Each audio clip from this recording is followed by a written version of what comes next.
Students, welcome to my channel chemistry by Veerpal ma'am. आज हम नए चैप्टर की शुरुआत कर रहे हैं जिसमें हम करेंगे उपसंयोजक यौगिक। अगर आपको मेरी वीडियोस पसंद आ रही हैं तो प्लीज चैनल को सब्सक्राइब कीजिए और बेल आइकन को प्रेस कीजिए ताकि जैसे ही नई वीडियोस आए वो आपके सामने शो हो जाए। उपसंयोजक यौगिक, उपसंयोजक यौगिक वे यौगिक जिनमें उपसंयोजक बंध पाया जाता है। उपसंयोजक बंध क्या होते हैं? आपने लुईस अमल और लुईस क्षार के बारे में 11th में पढ़ा होगा। लुईस अमल और लुईस क्षार क्या होते हैं? ये लुईस से आपको ध्यान रखना है लॉन पेयर, लॉन पेयर देने वाले वो होते हैं लुईस क्षार और लॉन पेयर लेने वाले वो होते हैं लुईस अमल। देखिए लुईस क्षार का एग्जांपल क्या है, जैसे NH3 है। लुईस क्षार क्या होते हैं? लॉन पेयर क्या होता है? कौन देते हैं लॉन पेयर? जैसे NH3 है, NH3 की स्ट्रक्चर की बात करें तो नाइट्रोजन जो है 1s2 2s2 2p3, बायतम कोश में 5 इलेक्ट्रॉन और 3 हाइड्रोजन जुड़े हुए हैं। तो ये तो हो गया 3 हाइड्रोजन के साथ बंध बनाने वाले इलेक्ट्रॉन और ये 2 बाकी बचे हुए इलेक्ट्रॉन। तो ये हाइड्रोजन परमाणु है, ये हाइड्रोजन का एक इलेक्ट्रॉन। तो हाइड्रोजन ने ये यहाँ इलेक्ट्रॉनों का साझा किया, संयोजक बंध बनाया और नाइट्रोजन ने हाइड्रोजन के इलेक्ट्रॉन लिए और संयोजक बंध बन गया। बंध बनने के बाद 1 2 3 4 5 6 7 8, नाइट्रोजन के पास 8 इलेक्ट्रॉन हो गए, पूरे अष्टक पूरा हो गया। अब हालांकि ये जो इलेक्ट्रॉन युग्म है ये बंध बनाने में भाग नहीं ले रहा है, तो ये लॉन पेयर है। दूसरा, अगर हम BF3 की बात करें, BF3 क्या है? Boron trifluoride. बोरॉन कितने नंबर पे आता है? 1s2 2s2 2p1। भाइतम कोश में इलेक्ट्रॉनों की संख्या 3 और फ्लोरीन के साथ बंध बना रहे हैं 3 इलेक्ट्रॉन। ये लो, ये 3 फ्लोरीन हो गए और फ्लोरीन के भाइतम कोश में कितने इलेक्ट्रॉन्स होते हैं? 7, 5 6 7, 1 2 3 4 5 6, और ये तो बोरॉन का इलेक्ट्रॉन और ये फ्लोरीन का। ऐसे ही इसके पास ये 7 इलेक्ट्रॉन। तो फ्लोरीन को अष्टक पूरा करने के लिए 1 इलेक्ट्रॉन चाहिए, तो वो बोरॉन से लेगा, 1 इलेक्ट्रॉन लिया, और बोरॉन ने अगर 1 इलेक्ट्रॉन दिया तो वो 1 इलेक्ट्रॉन लेगा भी। ये लो, संयोजक बंध बन गया, इलेक्ट्रॉनों का साझा हो गया। साझा होने के बाद क्या बोरॉन का अष्टक पूरा हो गया? बोरॉन का अष्टक पूरा नहीं हुआ। यहाँ पर बोरॉन के पास 6 इलेक्ट्रॉन है, 1 2 3 4 5 6, यानी कि अभी इसको अष्टक पूरा होने के लिए 2 इलेक्ट्रॉनों की जरूरत है। और नाइट्रोजन के पास 2 इलेक्ट्रॉन एक्स्ट्रा पड़े हैं जो कि बंध बनाने में पार्टिसिपेट नहीं कर रहे हैं। तो नाइट्रोजन क्या करता है? NH3 जो है अपना लॉन पेयर BF3 को देते हैं, बोरॉन ट्राइफ्लोराइड को। इसको 2 इलेक्ट्रॉन की जरूरत है और इसके पास 2 इलेक्ट्रॉन पड़े हैं, तो ये अपना लॉन पेयर इसको देगा। और यहाँ जो साइन लगाया जाता है बंध का, वो तीर के निशान द्वारा दर्शाया जाता है। ये दाता से ग्राही की ओर होता है।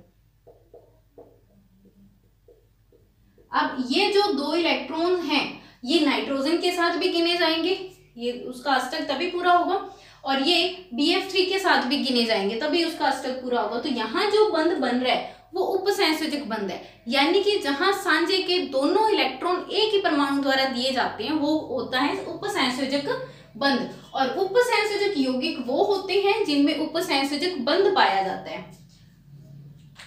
अब हम एक उपसंयोजक यौगिक के बारे में देखते हैं, एक एग्जांपल लेते हैं, उसमें क्या कुछ होता है, कौन लॉन पेयर देता है, कौन लॉन पेयर लेता है, उसके बारे में बात करते हैं।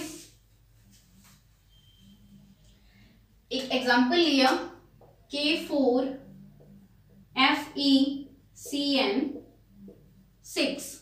देखो यहां क्या है, ये जो बड़े ब्रैकेट में है ये समन्वय मंडल है। उपसंयोजक के अंदर ये चीज मेन है, समन्वय मंडल। जब हम इसको जल में घोलेंगे तो ये ग्रुप वैसा का वैसा रहेगा। ऐसा नहीं है कि Fe+2 आयन अपने अलग से पहचान देगा या Cn-1 अलग से पहचान देगा, नहीं, ये टूटेंगे ही नहीं, ये आयन अलग ही नहीं होंगे, ये अलग हो जाएगा। अब देखिए ये जो बड़े ब्रैकेट के अंदर है इसको बोलते हैं समन्वय मंडल, और जो बड़े ब्रैकेट से बाहर है ये होता है आयन मंडल।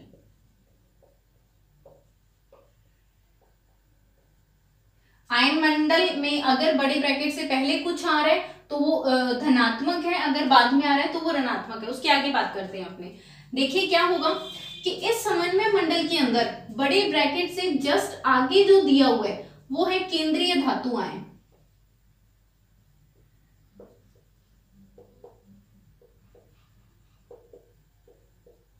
और उसके बाद जो भी दिए होंगे वो होंगे लिगैंड।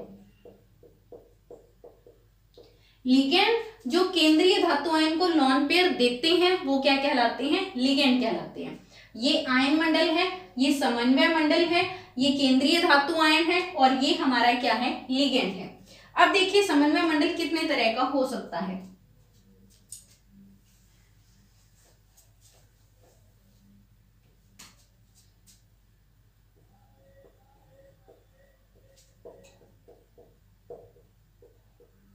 समन्वय मंडल 3 तरह का हो सकता है, एक धनायनिक,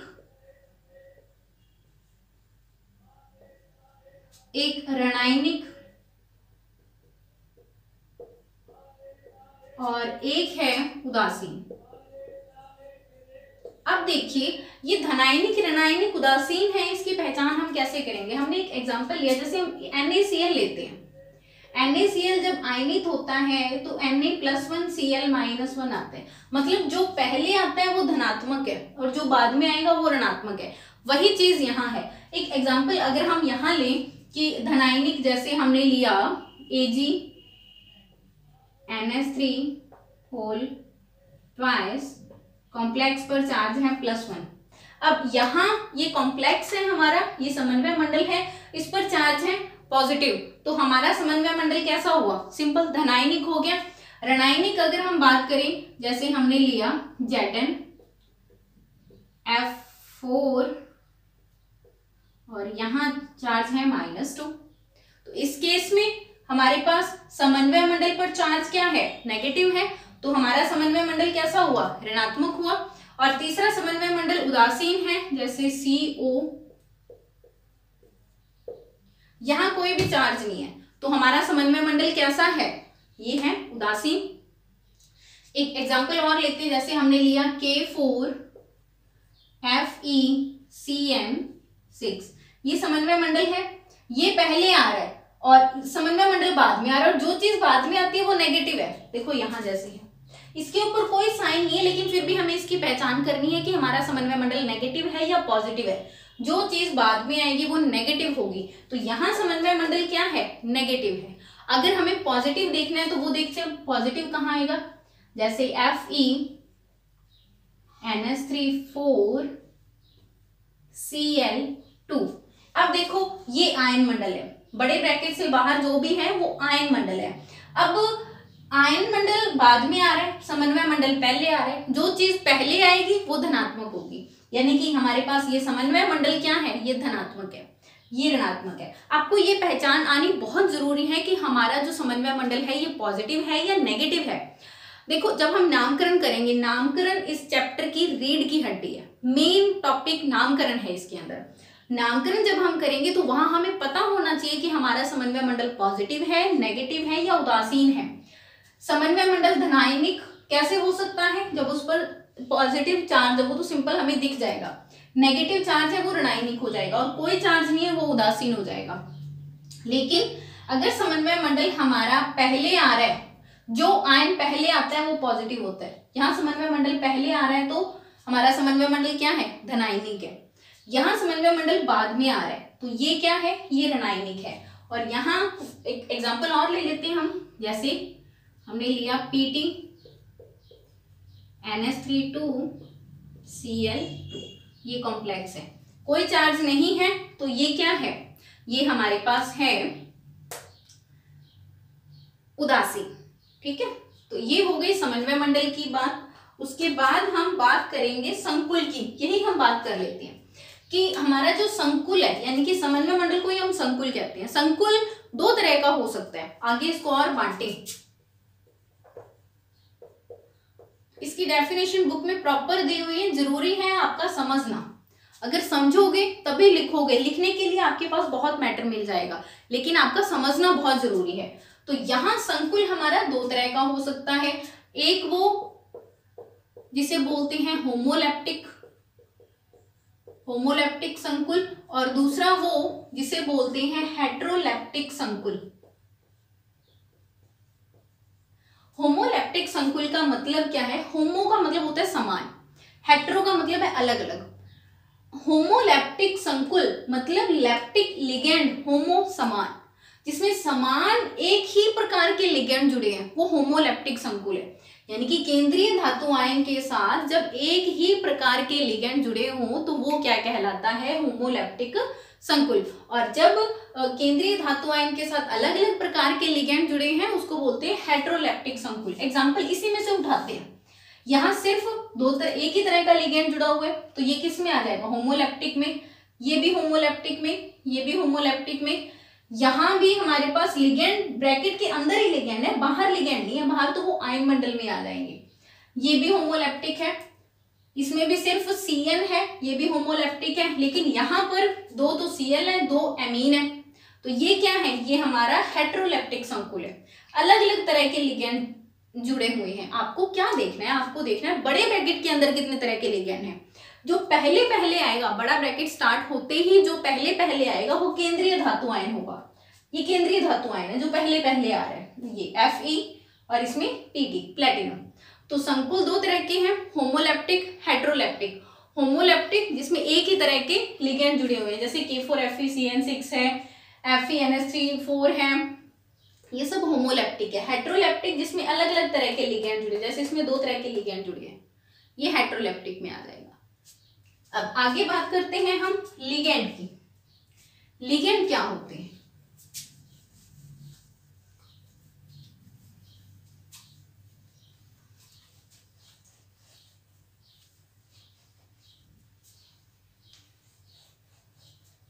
लिगेंड वो है जो केंद्रीय धातु आयन को लॉन पेयर देते हैं, वो लिगेंड कहलाते हैं।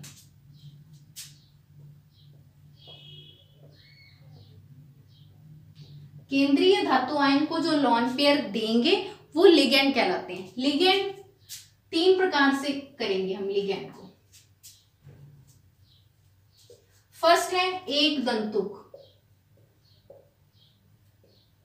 एक दंतुक लिगेंड, दंतुक मतलब दांत मारते हैं ना, इसका मतलब आप इस तरीके से देख सकते हो, वो एक लॉन पेयर दे रहा है, एक तरफ से दांत मार रहा है, एक दंतुक। द्विदंतुक लिगेंड जिसमें दो दाता परमाणु है,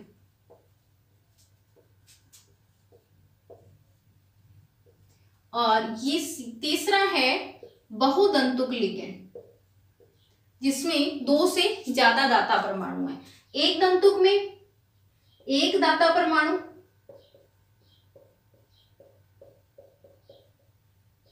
द्विदंतुक में दो दाता परमाणु जो लॉन पेयर देंगे, बहुदंतुक में दो से अधिक दाता परमाणु।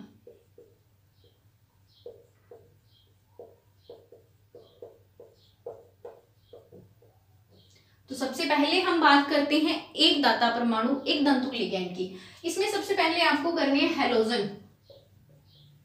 जितने भी हैलो हैं X-1, इन पर चार्ज है -1। X मतलब हैलोजन, जो हो सकते हैं Cl-1, Br-1, F-1 और I-1। ठीक है, तो ये हैलो है, इसको बोलते हैं क्लोरो, ब्रोमो, आयोडो और फ्लोरो और आयोडो, ये हैलो है। इसमें एक ही दाता परमाणु है, तो ये क्या है? एक दंतुक लिगेंड। और देखते हैं, जैसे NH3 है, नाइट्रोजन पर लॉन पेयर है, तो दाता परमाणु कौन हुआ? नाइट्रोजन हुआ, इसको बोलते हैं एमीन। और इस पर कोई चार्ज नहीं है, उदासीन लिगेंड है ये। हैलोजन के अंदर सब पर चार्ज क्या है? नेगेटिव, -1 चार्ज है। एमीन पर कोई चार्ज नहीं है। फिर है H2O, इसको आप जल नहीं बोलोगे, इसको क्या बोलोगे? एक्वा। इसका नेम हम साथ में लिखते जा रहे हैं, एक्वा। और इस पर भी कोई चार्ज नजर नहीं आ रहा है आपको, तो ये भी क्या है? उदासीन लिगेंड है। ठीक है, एमीन के साथ ही हम एक और देख लेते हैं, PH3। यहाँ फॉस्फोरस पर लॉन पेयर है, इसको बोलते हैं फॉस्फीन, ये भी उदासीन लिगेंड है। फिर है पिरिडीन, PY से लिखते हैं C5H5N।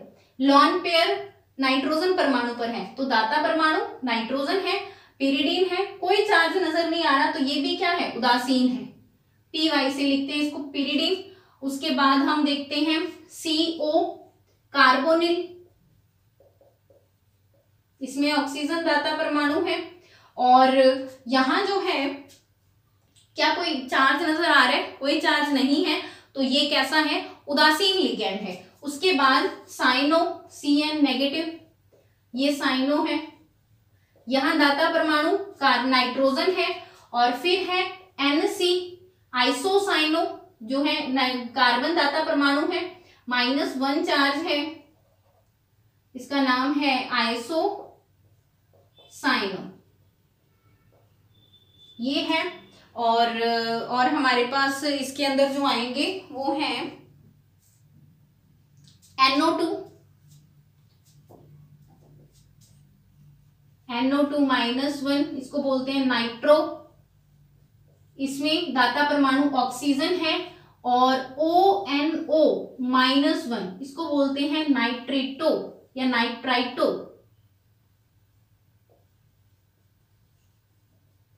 इसमें दाता परमाणु ऑक्सीजन है, मतलब एक बार में एक ही अटैक करेगा। जैसे ये है, इसमें एक बार में कार्बन अटैक करेगा, साइनो में आइसोसाइनो में नाइट्रोजन अटैक करेगा, दाता परमाणु नाइट्रोजन होगा। लेकिन ऐसा नहीं है कि जैसे M है, ये केंद्रीय धातु आयन है, और N और C दोनों एक साथ अटैक कर रहे हैं, नहीं, या तो CN इस तरीके से होगा कि कार्बन अटैक कर रहे हैं, या NC इस तरीके से होगा कि नाइट्रोजन अटैक कर रहे हैं, मतलब दाता परमाणु एक ही होगा, इसलिए इसको एक दंतुक लिगैंड में शामिल किया जाता है। उसके बाद हमारे पास एक और आता है कार्बोनेटो CO3 -2,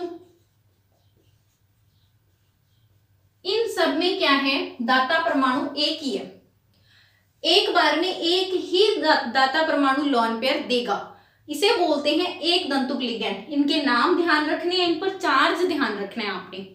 फिर है द्विदंतुक लिगैंड, जिसमें 2 दाता परमाणु होते हैं, एक बार में दोनों अटैक करते हैं। जैसे फर्स्ट है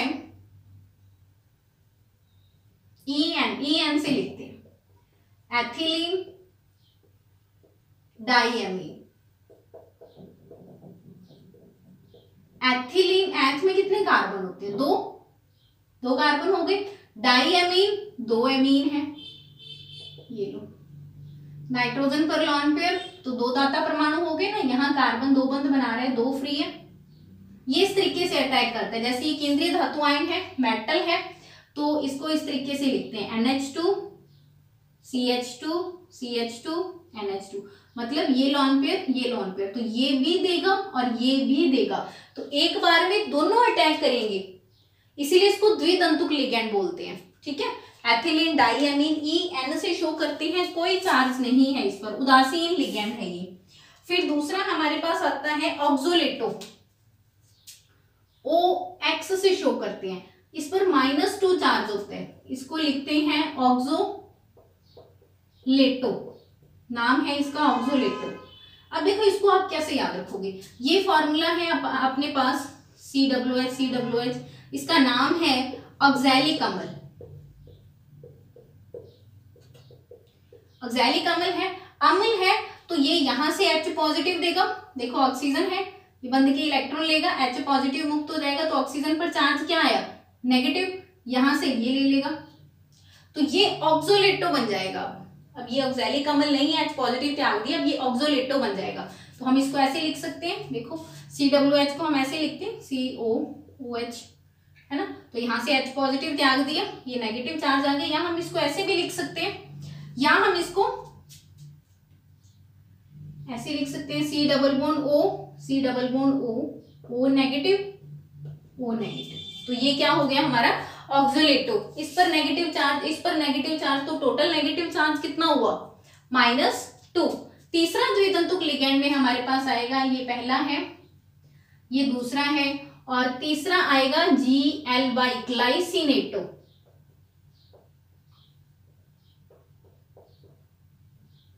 अब मुझे बता सकते हो कि ये सममित है क्या, बिल्कुल सममित है, ये देखो 2 बराबर भागों में बांट सकते हैं। ये द्विदंतुक लिगैंड सममित है क्या, बिल्कुल सममित है, 2 बराबर भागों में बांट सकते हैं। लेकिन ग्लाइसिनेटो असम्मित है, देखो कैसे, ये इन दोनों का रूप है, देखो यहां से इसके पास भी 2 कार्बन, इसके पास भी 2 कार्बन, इसने लिया 1 कार्बन।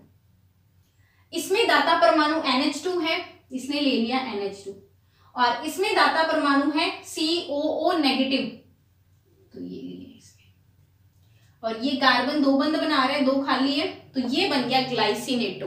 अब इस पर चार्ज कितना आना चाहिए बता सकते हो? ये तो एक दाता परमाणु है लेकिन ये उदासीन है, कोई चार्ज नहीं है, यहां इस पर चार्ज है, तो ग्लाइसिनेटो पर चार्ज कितना आ जाएगा? -1। ये हो गया हमारा ग्लाइसिनेटो। उसके बाद नेक्स्ट हमारे पास है बहुतंतुक लिगैंड। बहुतंतुक लिगैंड में 2 से अधिक दाता परमाणु है। इसमें फर्स्ट हमारे पास क्या आएगा? एथिलीन,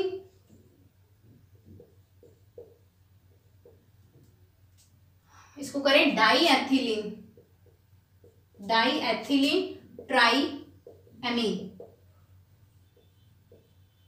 डाई एथिलीन है मतलब 2 बार एथिलीन है, ये लो CH2 CH2, 2 बार एथिलीन हो गया, ये लो 2 बार एथिलीन हो गया।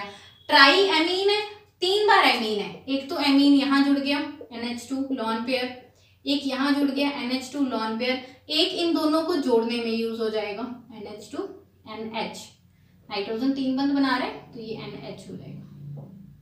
ये डाई एथिलीन ट्राई एमीन, तो इसमें दाता परमाणु कितने हैं? 3 दाता परमाणु है, तो ये कैसा लिगैंड हुआ? ये हो गया त्रिदंतुक लिगैंड। और देखते हैं नेक्स्ट है ट्राई एथिलीन टेट्राएमीन। अब देखो ट्राई एथिलीन है, 3 बार एथिलीन बना दो, CH2 CH2 CH2 CH2 CH2 CH2, 3 बार एथिलीन बन गया। और टेट्रा एमीन है, 4 बार एमीन है, एक तो एमीन यहां आ जाएगा, एक लॉन पेयर, एक एमीन यहां आ जाएगा, एक लॉन पेयर, एक इन दोनों को जोड़ने में यूज हो गया NH लॉन पेयर, एक इन दोनों को जोड़ने में यूज हो जाएगा NH लॉन पेयर। तो टोटल कितने हुए? 4, 1 2 3 4। तो ये कैसा हो गया? ये हो गया चतुष्दंतुक लिगैंड। अब देखिए, अब हम इनको याद कैसे करें? ये देखो एथिलीन डाई एमीन, एथिलीन 1 है, एमीन 2 है। Diethylenetriamine, ethylene 2 है, एमीन 3 है। ट्राई एथिलीन, एथिलीन 3 है और एमीन 4 है, मतलब जितने एथिलीन उससे एक ज्यादा एमीन। यहाँ 1 एथिलीन था तो 2 एमीन थे, 2 एथिलीन है तो 3 एमीन है, 3 एथिलीन है तो 4 एमीन है। आपको स्ट्रक्चर याद रखने में कोई प्रॉब्लम नहीं आएगी, क्योंकि डाई एथिलीन 2 एथिलीन बना दो, अकेला एथिलीन 1 एथिलीन बना दो, ट्राई एथिलीन 3 एथिलीन बना दो, और इन दोनों को जोड़ने में यूज होंगे एमीन। तो यहाँ नाइट्रोजन जो है, नाइट्रोजन के साथ NH2 जोड़ना है आपने, यहाँ भी NH2 और यहाँ NH आएगा, क्योंकि नाइट्रोजन 3 बंद बनाता है, 2 बंद तो इधर उधर बना रहे हैं, एक ही बंद खाली है, तो यहाँ हाइड्रोजन एडजस्ट हो जाएगा। तो ये तो है चतुष्दंतुक लिगैंड और त्रिदंतुक लिगैंड। अगर आपको ये टेबल याद हो जाती है ना तो बेस्ट है। इसकी प्रैक्टिस करो, जितनी ज्यादा प्रैक्टिस कर सकते हो उतनी ज्यादा प्रैक्टिस करो, आपको नामकरण में कोई प्रॉब्लम नहीं आएगी। नेक्स्ट बहुतंतुक लिगैंड में हमारे पास अगले आते हैं EDTA, EDTA -4 और EDTA -3। इनके स्ट्रक्चर आप कैसे याद रखोगे?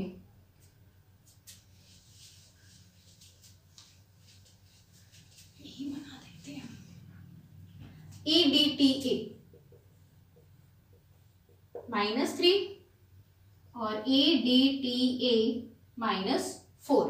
E एथिलीन डाईएमीन, T 3 है तो ट्राई एसीटेटो, एथिलीन डाईएमीन 4 है तो टेट्रा एसीटेटो।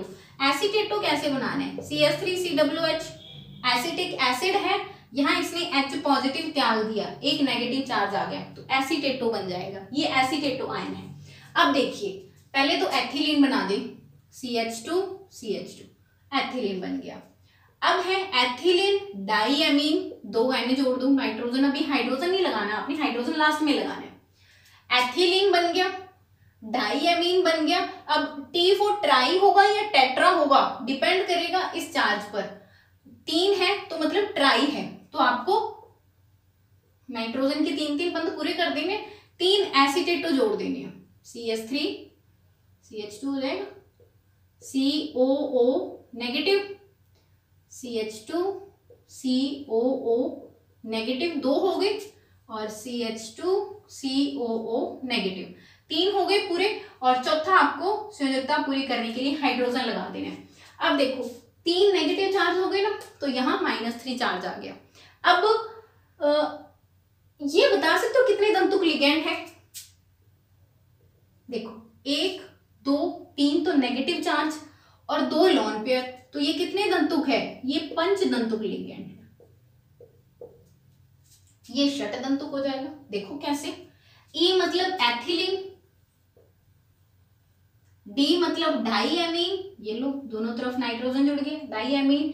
T मतलब टेट्रा एसीटेटो, अब चारों तरफ आपको एसीटेटो आयन जोड़ देंगे। अब यहां हाइड्रोजन नहीं आएगा नाइट्रोजन के साथ, ये लो। ये कितने दंतुक लिगैंड है? ये षट दंतुक लिगैंड, षट दंतुक लिगैंड। पंचदंतुक ligand ethylene diamine tetra acetato, षट दंतुक लिगैंड एथिलीन डाईएमीन टेट्रा एसीटेटो।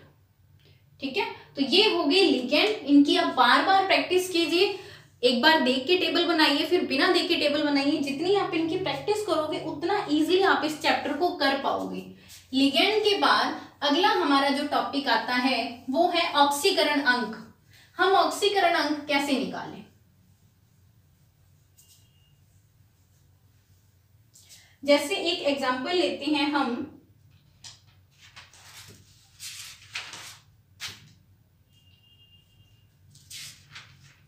ऑक्सीकरण अंक, जैसे मेरा फेवरेट एग्जांपल K4FeCN6, ये लिया हमने। अब हम ऑक्सीकरण अंक निकालेंगे। सबसे पहले तो आपको पता होना चाहिए कि ऑक्सीकरण अंक किसका निकाला जाएगा। केंद्रीय धातु आयन का ऑक्सीकरण अंक निकाला जाएगा। ये केंद्रीय धातु आयन है, ब्रैकेट स्टार्ट होती है जो पहले आएगी उसका आपको ऑक्सीकरण अंक निकालना है। इसको आप x मानोगे। सबका ऑक्सीकरण अंक देखते हैं। K पर चार्ज कितना आता है?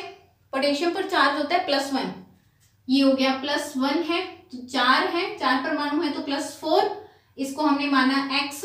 Cn पर चार्ज कितना है? यहां से देख लो, Cn पर -1 है तो ये लो -6 बराबर 0, तो x -2 बराबर 0 और x इज इक्वल टू +2।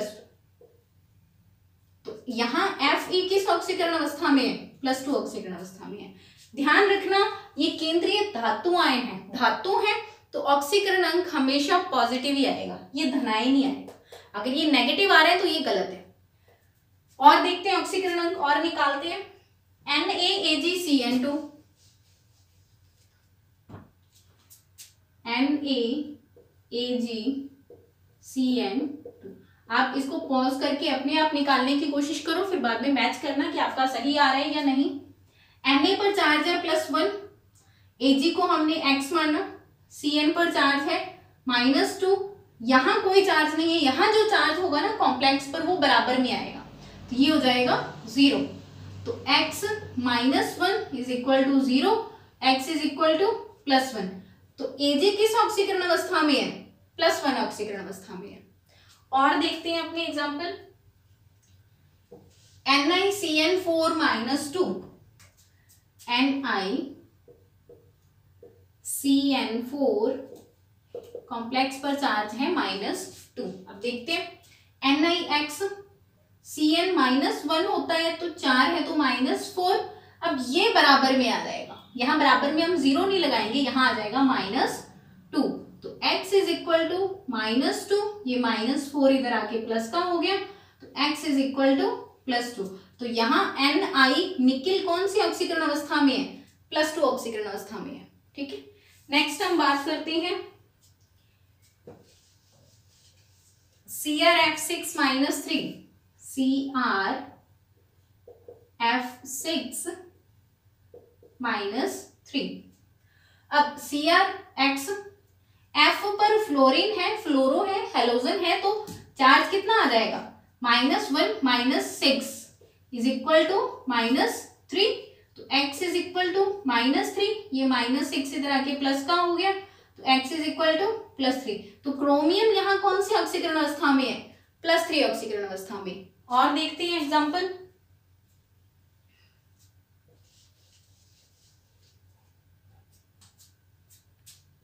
के पीटी प्लेटिनम Cl3NH3। यहां देखते हैं पोटेशियम पर प्लेटिनम पर चार्ज कितना है। ये पोटेशियम है, ये होगा +1, प्लेटिनम को x माना, Cl पर -1 होता है, 3 है तो -3, NH3 एमीन उदासीन होता है, 0 है, +0, यहाँ कोई चार्ज नहीं है, बराबर 0, तो -3 +1 तो x -2 is equal to 0, x is equal to +2, तो प्लेटिनम पर चार्ज कितना है +2। प्लेटिनम Pt +2 ऑक्सीकरण अवस्था में है। और देखते हैं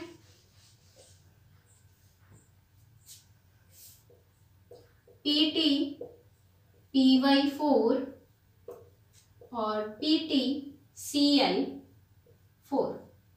यहां आपको ये देखो, अब दोनों संकुल है, ये संकुल पहले आ रहा है तो ये धनायनिक संकुल है, ये संकुल बाद में आ रहा है तो ये ऋणायनिक संकुल है। ये भी केंद्रीय धातु आयन है, ये भी केंद्रीय धातु आयन है, लिगेंड ये दोनों है। अब केंद्रीय धातु आयन सेम है तो x + x 2x हो जाएगा। ये है Py पिरिडीन, पिरिडीन उदासीन होता है, कोई चार्ज नहीं होता पिरिडीन पर, तो +0, Cl हो गया -4 इज इक्वल टू 0, तो 2x is equal to 4, x is equal to 4/2, x is equal to +2, तो Pt पर चार्ज कितना आएगा +2, x की वैल्यू +2 आ रही है, मतलब प्रत्येक प्लेटिनम परमाणु पर का ऑक्सीकरण अंक कितना है +2 है। और देखते हैं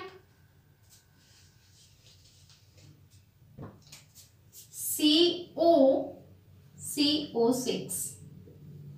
अब देखो ये दोनों CO कैसे हैं, ये तो है CO कोबाल्ट, ठीक है, कार्बन ऑक्सीजन नहीं है, CO कोबाल्ट है, ये कार्बन ऑक्सीजन है, ठीक है, तो ये कार्बोनिल है, लिगेंड है कार्बोनिल, कार्बोनिल पर चार्ज होता है 0, देखो यहाँ कोई चार्ज नहीं है, तो ये हो गया x + 0 बराबर 0, x इज इक्वल टू 0, तो यहाँ कार्बोनिल 0 ऑक्सीकरण अवस्था में है, ठीक है।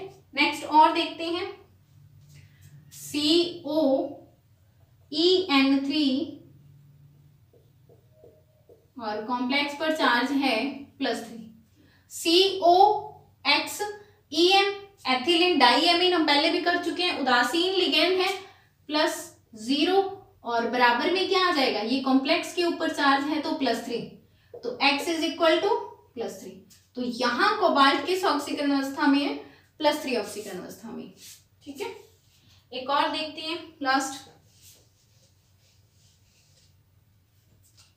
K2HgCl4, Hg mercury, HgXCl4 -4 is equal to 0, x -2 is equal to 0, x is equal to +2, यहाँ Hg किस ऑक्सीकरण अवस्था में है +2 मर्क्यूरिक, ओके। तो ये हो गए हमारे पास ऑक्सीकरण अंक। जब भी हम नामकरण करेंगे तो नामकरण में ऑक्सीकरण अंक बहुत इंपॉर्टेंट है, उपसंयोजक यौगिकों का नामकरण ही ऑक्सीकरण अंक पर डिपेंड है। अगर आपका ऑक्सीकरण अंक गलत है, पूरा नाम सही है, तो वो आपका नाम भी गलत होगा। एक छोटी सी चीज और रह गई है, वो है कि हम लिगेंड को 2 और भागों में बांट सकते हैं, तो छोटी छोटी डेफिनेशन दी हुई है। एक है उभयदंतुक लिगेंड,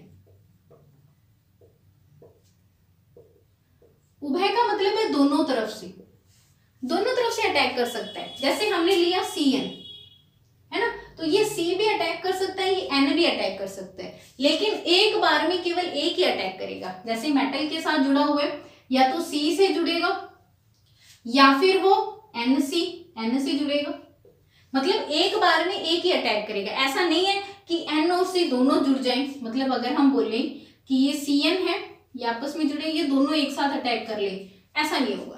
तो उभयदंतुक लिगेंड वो बहुदंतुक लिगेंड जिसमें 2 से अधिक दाता परमाणु है, इसमें ये भी दाता परमाणु है, ये भी दाता परमाणु है, तो जिसमें 2 या 2 से अधिक दाता परमाणु हैं, लेकिन एक बार में केवल एक ही दाता परमाणु लिगेंड की तरह कार्य करता है, एक बार में केवल एक ही दाता परमाणु लॉन पेयर देता है, तो वो क्या कहलाते हैं उभयदंतुक लिगेंड।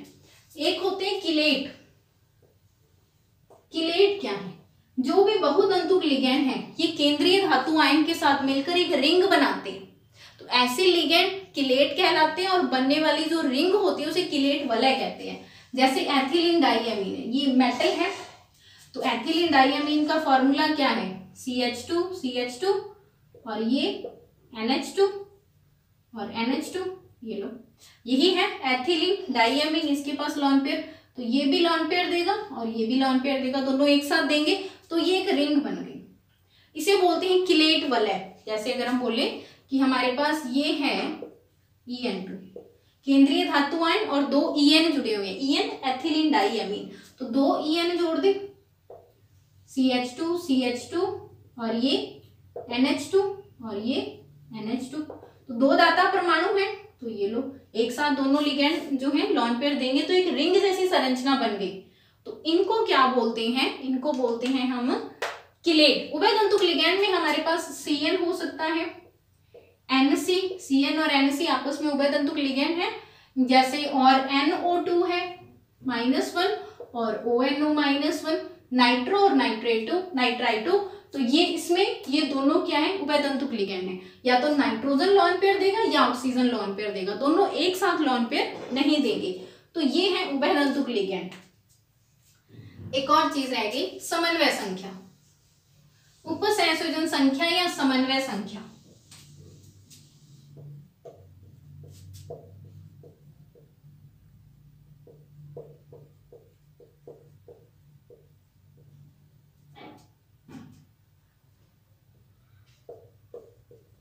उपसंयोजन संख्या या समन्वय संख्या एक ही बात है।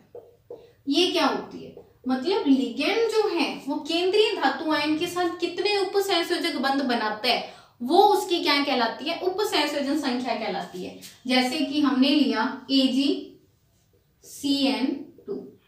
ये है, तो इस तरीके से जुड़ेगा, ये Ag है और ये Cn एक तरफ से लिगैंड, ये दूसरी तरफ से, तो 2 उपसंयोजक बंध बन रहे हैं, 2 बन रहे हैं, तो इसकी उपसंयोजन संख्या यानी कि कोऑर्डिनेशन नंबर Cn कितना हो जाएगा, 2।